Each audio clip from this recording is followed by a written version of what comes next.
Hello hello hello hello champions. तो बेटा आज हम क्लास 10th स्टैंडर्ड मैथ्स का गाला का पेपर सेट जो 3 है उसका आज हम सेक्शन ए खत्म करने वाले हैं। देखो अब तक हमने सेक्शन गाला का जो था बेसिक मैथमेटिक्स उड़ा दिया है पूरा।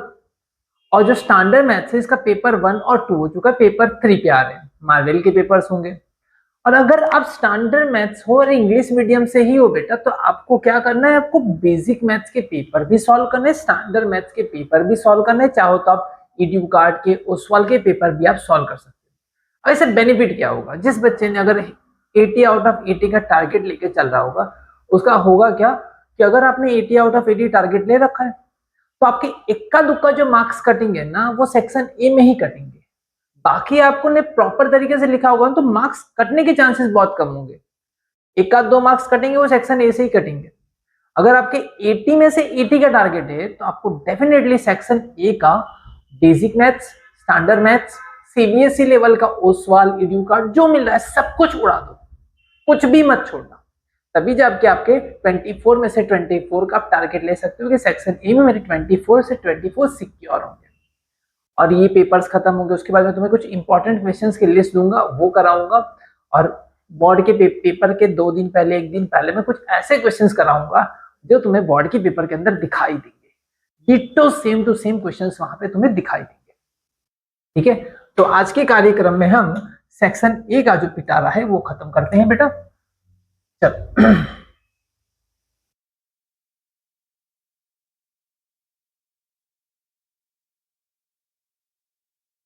पेपर नंबर 3 2 खत्म हो चुका अपना, 3 पे आना है।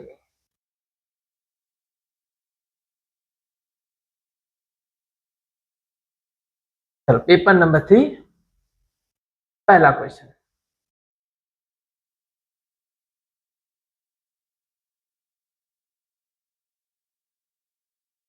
क्या दिया हुआ पहले क्वेश्चन में, the ratio of LCM and HCF of the smallest composite number and the smallest prime number. What is composite number, जो डिविजिबल है, और स्मॉलेस्ट प्राइम नंबर, दो नंबर मुझे दे रखे हैं, मतलब दो नंबर मुझे लेने हैं। तो स्मॉलेस्ट कंपोजिट नंबर आएगा 4 और स्मॉलेस्ट प्राइम नंबर आएगा 2। 4 और 2 मेरे पास है जिसका एलसीएम लेना और एचसीएफ भी लेना है। मतलब ऊपर मुझे एलसीएम लिखना है, नीचे मुझे एचसीएफ करना है। इन दोनों का एलसीएम आ जाएगा 4 और एचसीएफ आ जाएगा 2। काट दूंगा तो आ जाएगा 2:1। Done, option A. चलो सेकंड क्वेश्चन की ओर बढ़ते हैं। If the zeros of this polynomial, इसके जीरोस हैं, are reciprocal to each other. देखो इन्होंने ना बात को घुमा के रखी है। इन्होंने कहा कि दोनों जो जीरो से एक दूसरे से रेसिप्रोकल है, मतलब एक अल्फा होता है एक बीटा होता है। तुम्हारे पास अल्फा का अगर वैल्यू एक्स बोलो तो बीटा की वैल्यू हो जाएगी 1/x। इधर से मुझे क्या समझ में आता है, अगर दोनों का मैं मल्टीप्लीकेशन करूंगा, दोनों का अगर मैं मल्टीप्लीकेशन करूंगा तो x कट जाएगा। कैसे, देखो x और ये 1/x, देखो x x कट गया, आंसर कितना आया 1। मतलब यहाँ पे तुम्हारा 1 कट रहा है, मतलब x कट रहा है और 1 बच रहा है। मतलब सीधी सी बात इतनी बनी, सीधी सी बात इतनी बनी कि जब जब तुम्हें ये बोला गया होगा कि जीरोस आर रेसिप्रोकल, जब जब तुम्हें ये बोला गया होगा कि जीरोस आर रेसिप्रोकल, तब तक तुम्हें ये समझ जाना है, छोटी सी स्टोरी में प्रोडक्ट 1 आएगा। दोनों जीरोस का प्रोडक्ट 1 है। चलो प्रोडक्ट का फॉर्मूला कितना होता है, C/A। क्या बात है, सी, ये तुम्हारा ए, ये तुम्हारा बी और ये रहा तुम्हारा सी। सी कितना दे रखा है, 2m/13। तो सी है तुम्हारा 2m - 13 और ए की वैल्यू कितनी दे रखी, 5 और ये 1। 1 यहाँ पे आएगा, 5 1 से 5, 13 यहाँ पे क्या, 13 + 5 18, m = 9। m की वैल्यू कितनी आ जाएगी बेटा, 9।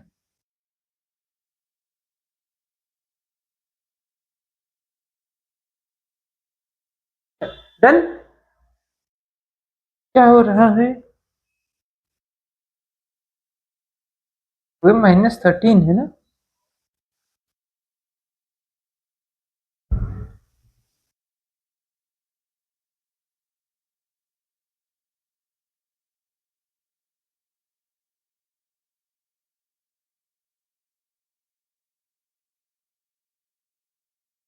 देखो यहाँ पे पेपर वालों की बोल हुई है, देखो यहाँ पे आंसर आएगा 9 और यहाँ पे ऑप्शन है ही नहीं, तो ऑप्शन ई कर दो यहाँ पे एक 9। या तो ये, या तो आपको अगर इसमें से आंसर आपको लाना है तो गुजराती मीडियम का जो पेपर चल रहा था उसमें आंसर आ रहा है 7, तो अकॉर्डिंग टू उसमें उसमें यहाँ पे 9 दे रखा है। क्या दे रखा है? 9 दे रखा है, तो वो सही है, यहाँ पे इनकी गलती है। 2m-9, ये 2m-9 है ना, 9 यहाँ पे जाएगा, 9 9 और 5 कितना हो गया 14, तो m इज इक्वल टू 7, तो करेक्ट कर लेना, 13 की जगह पे क्या होगा, क्वेश्चन में 9 होगा। चलो नेक्स्ट क्वेश्चन की ओर बढ़ते हैं। ये दोनों लाइन जो है, ये दोनों लाइन आपस में पैरेलल है। दो लाइन पैरेलल होने के लिए कंडीशन क्या थी, कोई मुझे बताएगा? दो लाइन पैरेलल होने की कंडीशन होती है a1/a2 is equal to b1/b2 but not equal to c1/c2। चल राजा मुझे ये बताओ कि a1/a2 क्या होगा? a1/a2 हो जाएगा ये a1 b1 और a2 b2। a1 है मेरा 3 और b1 है, सॉरी a1 है 3 और a2 है 2, ये हो गया a1/a2। b1 कितना है 2k और ये है 5, मतलब ये है 2k और यहाँ पे 5, ये दोनों कैसा होगा, सेम होगा। पैरेलल होने के लिए ये दोनों चीजें सेम होनी चाहिए, सेम कर लिया मैंने, 5 यहाँ पे 4 2 यहाँ पे, 5 3 जा 15 और 2 2 जा 4, 15/4 is equal to. Next fourth question, if the discriminant of the quadratic equations is 81, d की वैल्यू दे रखी है, डिस्क्रिमिनेंट क्या होता है बेटा, b square minus 4ac, b square minus 4ac। d की वैल्यू तुम्हें 81 दे रखा है, बहुत बढ़िया, ये तेरा a है, ये b है बेटा और ये c है। a की वैल्यू है 2, b की वैल्यू है 5, 5 का स्क्वायर कितना हो जाएगा 25, a की वैल्यू है 2 और c की वैल्यू माइनस की। ध्यान देखना बेटा, 25 यहाँ पे जाएगा, 81 में से 25 जाएगा, कितना बचेगा 60, 60 में से 4 गया 56। ओके, ये हो गया 8 माइनस माइनस प्लस, ये 7 से कट गया, 56 divide by 8 is equal to k, ये 7 से कट गया।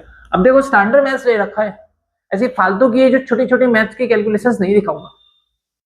अब स्टैंडर्ड लिया है ना, तो स्टैंडर्ड वाला एटीट्यूड भी होना चाहिए।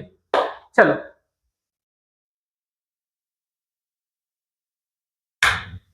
5 7 9, देखना ध्यान से देखना, इधर से इधर जाने के लिए कितना जंप करना पड़ेगा, 2 का, इधर से इधर जाने के लिए 2 का, मतलब तुम्हारा d 2 है, d कितना है 2 है।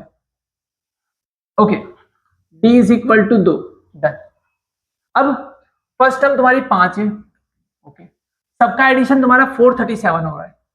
देखो इसका मैजिकल तरीके से दिखाता हूं, S N is equal to n by 2 2a plus n minus 1 into D.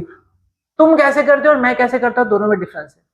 तुम जो कैलकुलेशंस करोगे उसमें टाइम लगेगा और बहुत लंबा सॉल्व होगा, मैं जो सॉल्व करूंगा उसमें टाइम बहुत कम लगेगा। देखना, n निकालना है ना, 2a, a की जगह पे 5 डालो, 2 into pi, 2 into pi, n minus 1, d कितना है, कितना है 2, d तुम्हारा 2, एस एन की वैल्यू कितनी रखी है 437, 437। देखो अब तुम क्या करोगे, 2 को यहां मल्टीप्लाई करोगे, मैं नहीं करूंगा, इसमें से मैं 2 को कॉमन निकाल के काट दूंगा ताकि नंबर छोटा रहे। लॉजिक समझना, 2 कॉमन निकालूंगा, इसे 2 और ये 2 को कॉमन निकालो, अंदर बचेगा 5 और n माइनस 1। हो सके उतने छोटे नंबर लाने की कोशिश करो, मल्टीप्लाई कर करके बड़े नंबर नहीं किए जाते। जितना नंबर को आप बड़ा करोगे उतनी कैलकुलेशंस में दिक्कत होगी। चलो ये हो गया n और अंदर हो गया n प्लस 4, 437, ये हो जाएगा n स्क्वायर, हो जाएगा 4n और 437 यहाँ पे आएगा माइनस 437। देखो इसके टुकड़े करोगे आंसर 4 है। और पहले मैं ऑप्शन देख लेता हूँ, ऑप्शन में क्या क्या दिया हुआ। ऑप्शन में 19 से लेके 22 तक के नंबर दिए हुए, 19, 20, 21, 22, मतलब 20 के आसपास ही नंबर होते हैं। 20 का स्क्वायर होता है कितना होता है 400, तो ये 20 के आसपास ही सब, क्योंकि 400 ही है ना, 400 से थोड़ा ही बड़ा है, मतलब 20 के आसपास। लेकिन तो ऐसे नंबर पिक करो जिनके डिफरेंस भी और मल्टीप्लीकेशन में 7 आए। तो मल्टीप्लीकेशन 7 है, डिफरेंस 7 हो 24, 24 और 20 नहीं होगा 19, 23। तो 9 3 27, आखिरी में 7 भी आ गया और ये भी हो गया, डेफिनेटली यही होगा।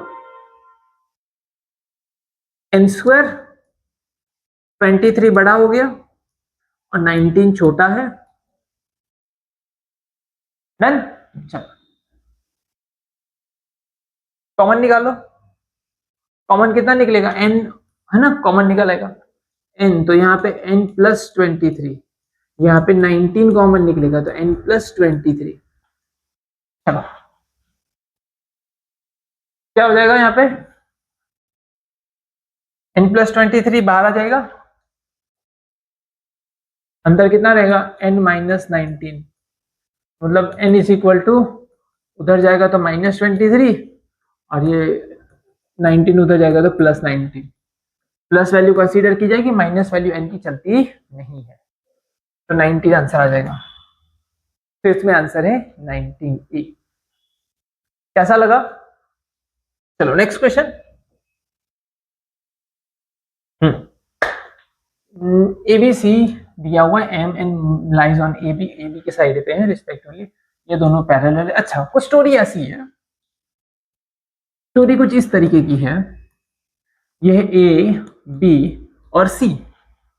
अच्छा अब इसके बीच में कहीं पे एक पॉइंट है एम और एन जो इनको पैरेलल है, तो जाहिर सी बात हो गई कि वो तो ये वाला तो वो रेशियो वाला फॉर्मूला हो गया। अच्छा कोई डेटा दिया हुआ है, हाँ ये दिया हुआ, देखो ये दिया हुआ एक्स प्लस 1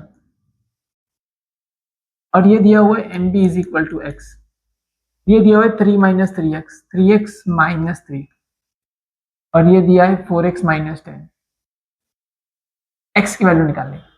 तो भाई कोई दिक्कत नहीं है, हम सबको पता है this by this is equal to this by this, मतलब x plus 1 divide by x is equal to 3x minus 3 upon 4x minus 10।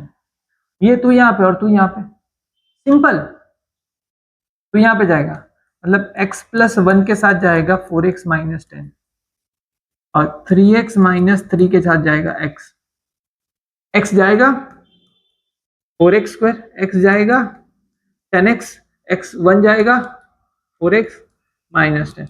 देखो आप चाहो तो बीच के इंटरमीडिएट स्टेप को आप हटा सकते हो, आपकी कैलकुलेशन अगर फास्ट है तो, लेकिन मुझे सबको लेके चलना होता है तो मुझे ये कुछ बीच के स्टेप में दिखाने पड़ते हैं, जरूरी है भाई, क्या करें, मजबूरी है ना।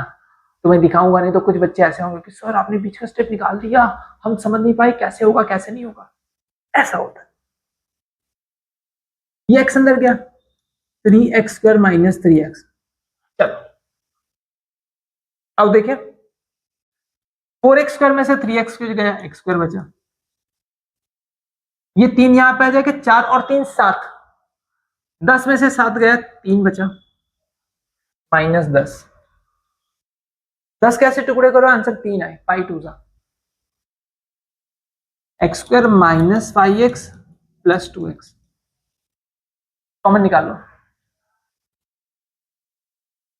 कॉमन निकालो,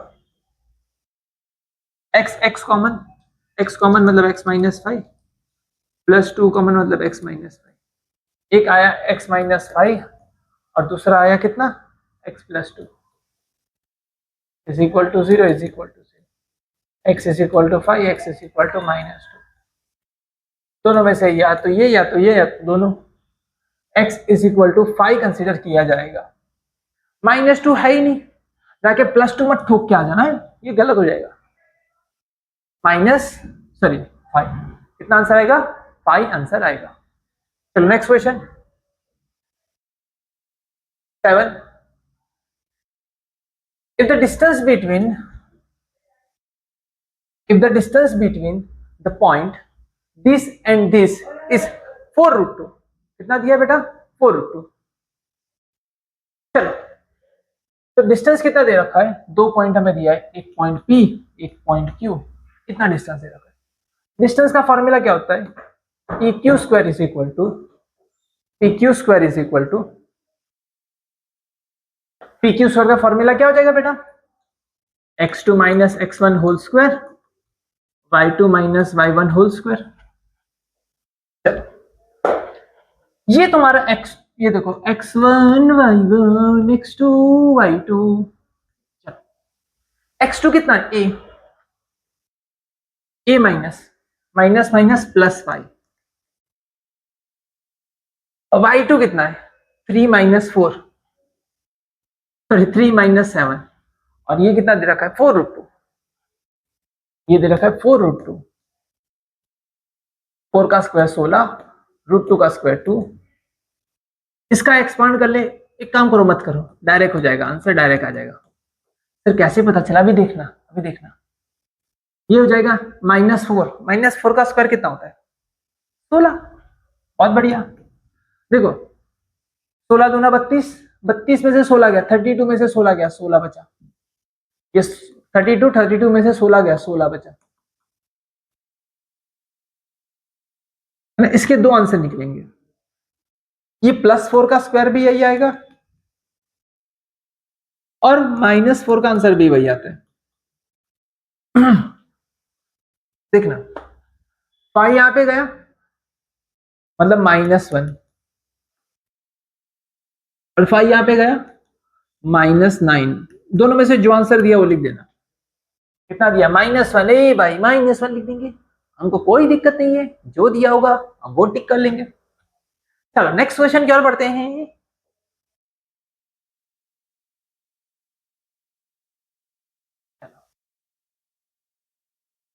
क्वेश्चन नंबर 8, चलो ये रहा,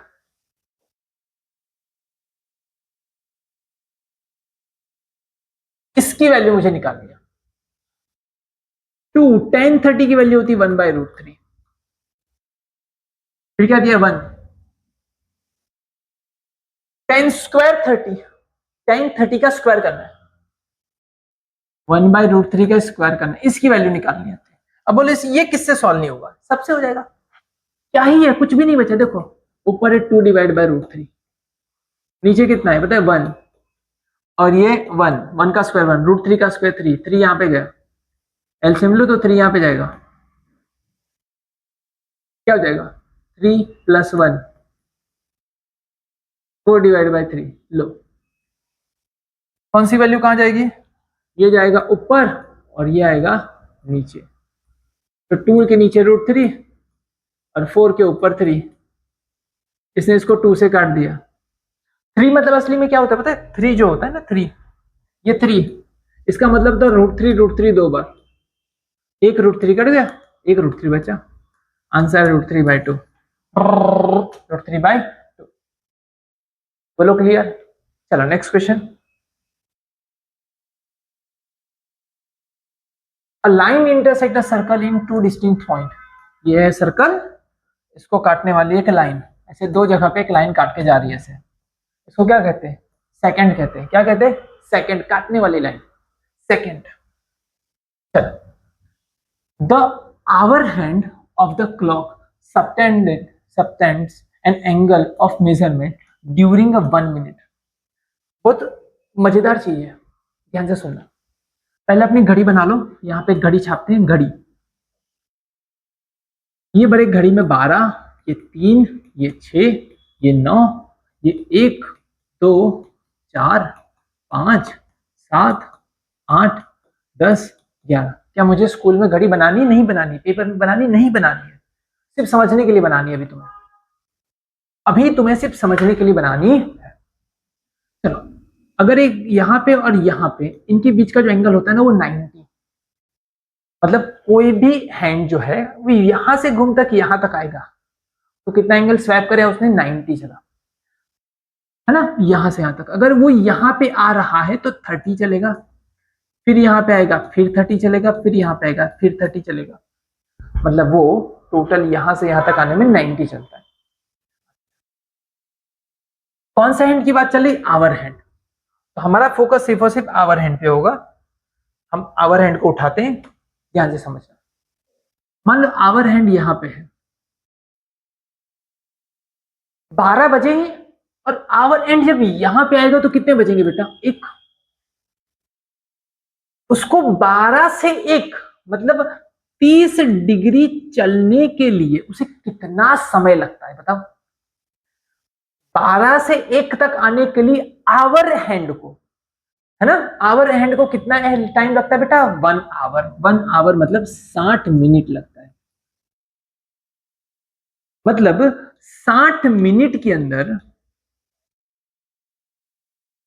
कि वो सिर्फ 30 डिग्री ही चलता है, और स्लो स्लो चलता है।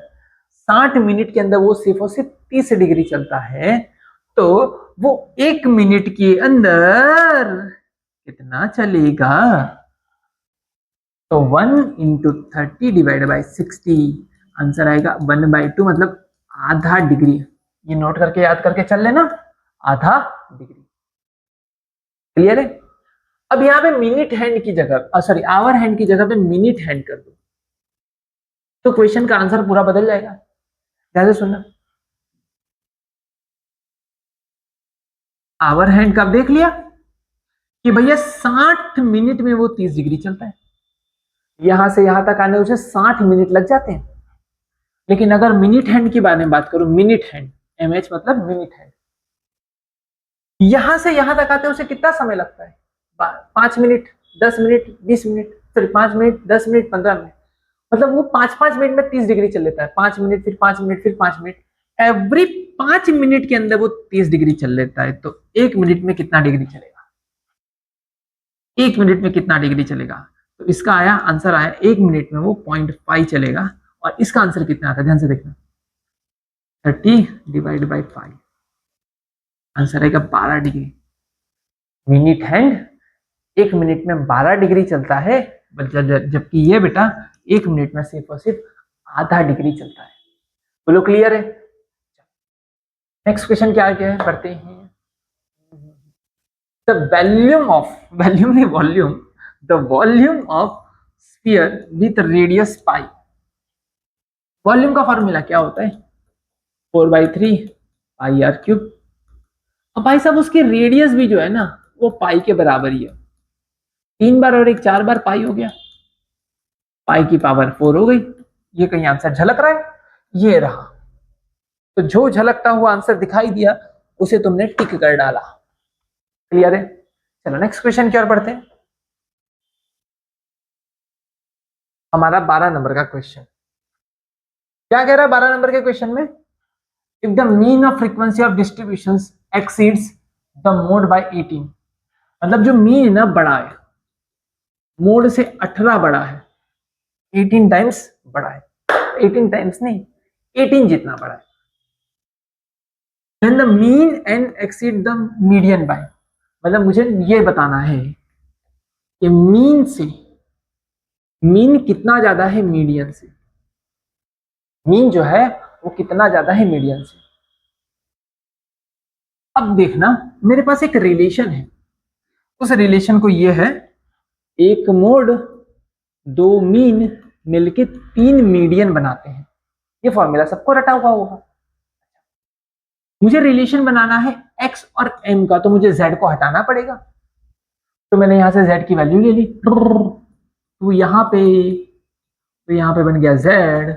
ये z की वैल्यू मैं इधर रख दूंगा, z की जगह पे कितना रखूंगा?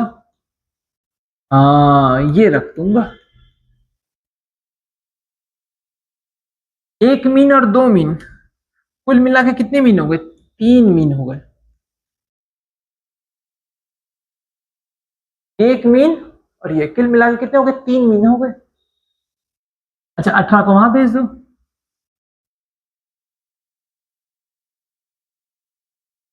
तीन कॉमन निकाल लो, m+6, 3 कट गया, मतलब आ गया m+6। कितना ज्यादा है बेटा? 6 जितना ज्यादा है। कितना ज्यादा है? ये जो है वो 6 जितना ज्यादा है। तो आंसर आएगा 6। चलो क्लियर। चलो अब आ जाते हैं ट्रू एंड फॉल्स पे। चलो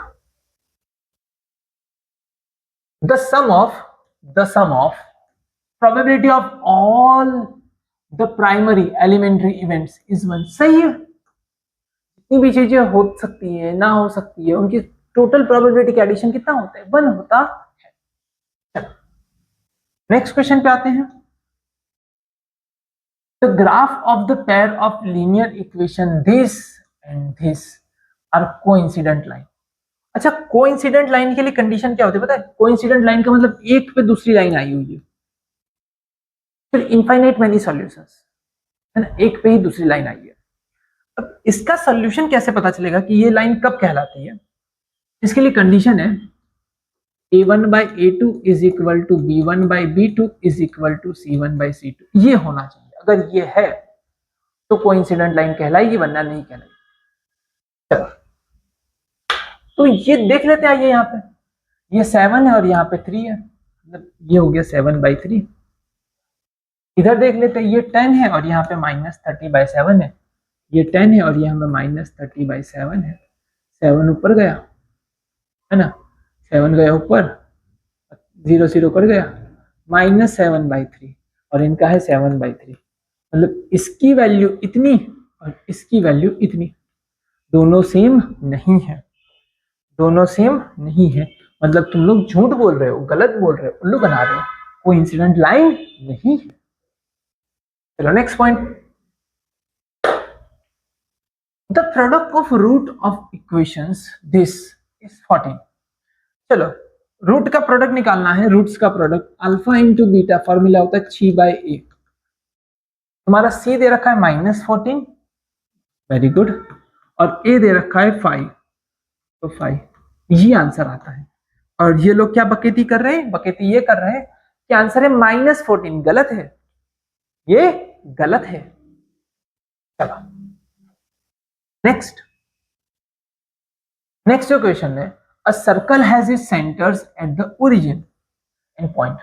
मतलब मैं अगर ऐसे बना दूं तो ये सेंटर पे सर्कल है, उसका ओरिजिन ऐसे है, सेंटर ये रहा 0,0, इसका सेंटर है सर्कल का। अच्छा, point P lies on it, मतलब ये जो पॉइंट है वो सर्कल पे है। तो अच्छा अपना दिमाग लगाओ, ये पॉइंट कहाँ पे होगा? मैं कहाँ बनाऊं? यहाँ यहाँ यहाँ यहाँ यहाँ, कहाँ बनाऊं? ये एक्चुअली x है और y 0, मतलब यहाँ पे होगा 5,0। कौन सा पॉइंट? P। तो क्या ये रेडियस नहीं हो गई? ये रेडियस हो गई ना। रेडियस कितनी हो जाएगी बेटा? 5। हाँ सर, देखो 0,0 0,0, मतलब ये 5 हो गया, ये रेडियस इसकी 5 है। मतलब ऐसा सर्कल है जिसकी रेडियस 5 है। मतलब ये पॉइंट इनडायरेक्टली उन्होंने रेडियस देखने के लिए मैं दिया था कि भैया आप अपना दिमाग लगाओ, रेडियस निकाल के बताओ रेडियस कितनी है? 5 है रेडियस। अब आ गया, then the point this lies in the interior of the circle.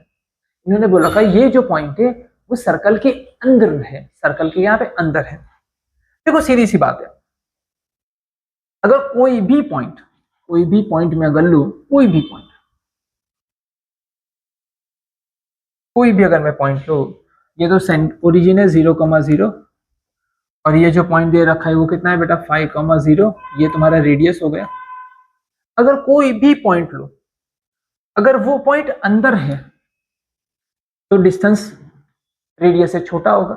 अगर वो पॉइंट सर्कल पे है तो डिस्टेंस रेडियस जितना होगा। अगर वो पॉइंट सर्कल के बाहर है तो डिस्टेंस रेडियस से ज्यादा होगा। मतलब इनडायरेक्टली मुझे रेडियस निकालना है, सॉरी डिस्टेंस निकालना है।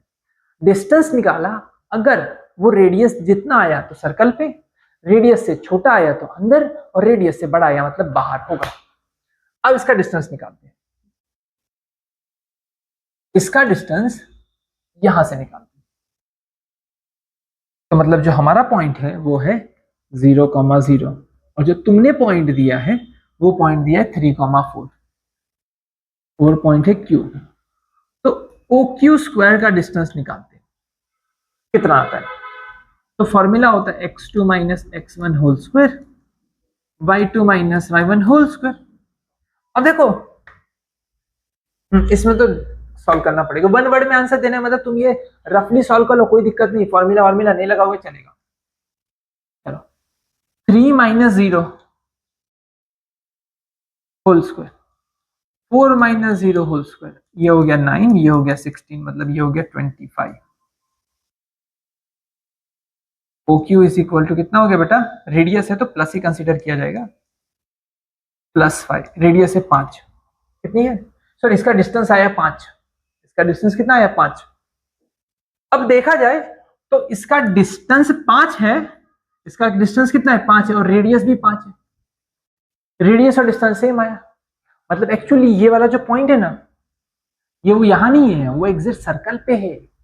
वो कहां पे है, सर्कल पे है, सर्कल पे है, तभी उसके बीच की दूरियां 5 आई है। अगर डिस्टेंस कम आता, 5 से छोटा आता तो अंदर, 5 से बड़ा आता तो बाहर, 5 आया मतलब वो सर्कल पे है। तो ये लोग भी झूठ बोल रहे हैं, आंसर है गलत, नहीं सर्कल पे है, सर्कल के अंदर नहीं है। चलो नेक्स्ट 17, क्या कह रहे हैं ये लोग, state the formula to find the total surface area of 5 rupees coin. अच्छा 5 रुपीज का जो कॉइन आता है वो दिखने में कैसा होता है, कुछ ऐसा होता है, भ्रम भ्रम भ्रम ऐसा, हाँ सर बिल्कुल ऐसे ही तो दिखता है, एक्चुअली वो सिलिंड्रिकल शेप में होता है। हाँ, ऊपर का एरिया होता है पाई आर स्क्वायर, नीचे का एरिया भी होता है पाई आर स्क्वायर, और साइड का जो कर्व रेडियस एरिया होता है 2 पाई आर एच। मतलब टोटल सरफेस एरिया का निकालो, टोटल सरफेस एरिया तो कितना होता है 2 pi r h plus pi r square plus pi r square, कितनी बार हो गया, 2 बार पाई आर स्क्वायर, कितनी बार, 2 बार पाई आर स्क्वायर। इसमें से 2 pi are 2 pi are common निकाल लो, फिर क्या बचा h, और इसमें क्या बचा r, ये लो 2 पाई आर, अंदर क्या बचा h और r, हो गया, यही है, ये तुम्हारा आंसर। नेक्स्ट का, if the median of the observations of this number, देखो लाइन में लिखो 8 12 17 x 25 और 28, ये जो इतने सारे जो नंबर है, ये नंबर इनका मीडियन मुझे दे रखा है, मीडियन जो है वो मीडियन है 20, इनका मीडियन मुझे 20 दिया हुआ है। अब मुझे पता मीडियन जो होता है वो मीडियन निकाला कैसे जाता है, मीडियन मतलब बीच वाला नंबर, कौन सा बीच वाला नंबर। अच्छा तुम बताओ कितने नंबर है, 2 2 4 और 2 6, बीच में कौन होगा सर 6 ना, 6 डिवाइड बाय 2 करो तो आंसर आएगा 3, सर 3 वाला बीच में होगा। अरे बेवकूफ देख बेटा, ये 3 जो है वो बीच में नहीं है, 3 जो वो बीच में नहीं है, देखो इस तरफ कितना हो गया 2 और इस तरफ कितना हो गया 3, ये 2 लोग बीच में है, इसीलिए फॉर्मूला लिखा जाएगा third term plus fourth term divide by 2। अब थर्ड टर्म कितनी बड़ी है, थर्ड टर्म जो है वो 17 है, फोर्थ टर्म कितनी x है, divide by 2 is equal to median, median कितना दे रखा 20, 20 यहाँ पे 20 2 40, 40 में 17 गया 23 बचा, आंसर आएगा 23। इसका जो आंसर आ रहा है x की वैल्यू कितनी है 23। 19 पे बढ़ते हैं, अब इस वाले क्वेश्चन में मुझे क्या निकालना है, स्टेट द एलसीएम, है ना, एलसीएम निकालना है इसका, क्वेश्चन है क्या ये, स्टैंडर्ड लेवल का है ही नहीं क्वेश्चन ये, 72 और 225 का एलसीएम निकाला, ये भी करेंगे, चलो कोई नहीं निकाल लेते। 72 225, 25 कितनी बार आएगा तो 225 बनेगा, 25 4 बार आता तो 100 बनता है, दोबारा 4 बार आएगा तो 200 बनेगा, एक बार आएगा तो 25 बनेगा, मतलब 25 कितनी बार आएगा 9 बार, 4 बार आया 100 बना, दोबारा 4 बार आया 200 बना, और एक 25 आया, मतलब 9 बार आया, मतलब 25 इंटू 9, ये हो गया 5 स्क्वायर और ये हो गया 3 स्क्वायर। 72 72 कहाँ पे आता है सोचो, 25 3 75 होता है, और उसमें से 3 कम मतलब 24 इंटू 3, और ये हो गया 8 3 8 मतलब 2 का क्यूब और ये हो गया 3 का स्क्वायर। चलो फैक्टर निकल गए। डन। चलो अब इसको देखो, तो इसमें एलसीएम निकालना है। एलसीएम मतलब हम बड़े बड़े सारे नंबर ले लेंगे। 2 है ना, 2 है, 3 है और 5 है। 2 की सबसे बड़ी पावर कितनी देख रही? 3। 3 की सबसे बड़ी पावर कितनी? 2। और 5 की सबसे बड़ी पावर है ये रही। ये होता है 8, ये होता है 9 और ये होता है 25। अब देखना, 25 जब 4 बार आता है तो 100 बनता है, तो 25 जब 8 बार आएगा तो कितना बनेगा? 200। 1800। मल्टीप्लीकेशन ऐसा करो, कैलकुलेशन ऐसे करो ताकि आसानी से हो जाए, लंबा चौड़ी मेहनत कम किया करो। बोलो डन। 20 नंबर का क्वेश्चन, चेक करना है क्या ये क्वाड्रेटिक है या नहीं है। आओ ये भी करते हैं। इतनी इजी इजी क्वेश्चन दे रखे हैं। 3x + 2, एक्सपांड कर लेते इसको, ये हो जाएगा x²। 5 2 = 10x + 25। ये मल्टीप्लाई करो 3x² + 2x। अरे मैंने तो जैसे ही नजर मारी ना, मुझे पहली नजर में पता चल गया क्वाड्रेटिक है, क्योंकि इसका कोएफिशिएंट 3 आएगा और इसका कोएफिशिएंट 1 होगा, तो मतलब 2 बचेगा। इसका कोएफिशिएंट 3 और इसका कोएफिशिएंट 1, मतलब 2 बचेगा। और देख लेना वही आएगा। इसको यहां भेजो, 3x² में से x² चला गया, कितना बचा? 2x²। ये 10 वहां पे जाएगा, 2 और 10 12 हो गया, 25 वहां पे जाएगा, -25 = 0। लो क्वाड्रेटिक है। x² का कोएफिशिएंट कितना है? 2। क्लियर है? Next, match the following. अच्छे, मजा आएगा। चलो ये जो है, ये कितनी बार इंटरसेक्ट कर रहा है एक्स एक्सिस को?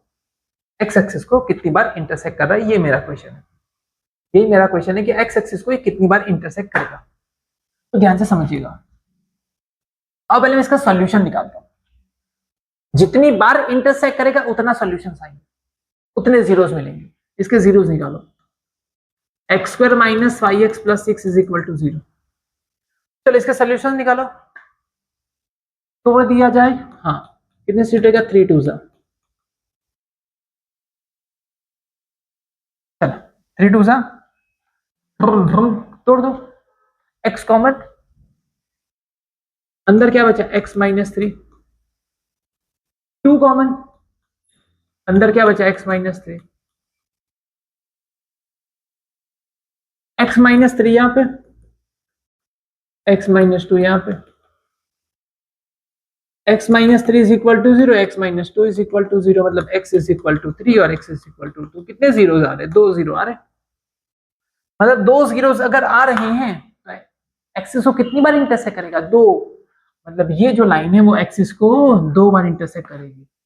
हाँ ये रहा, intersect the x axis at 2 point पे काटेगा, 3 और 2। अच्छा किसी के दिमाग में पता है ये ग्राफ कैसा होगा?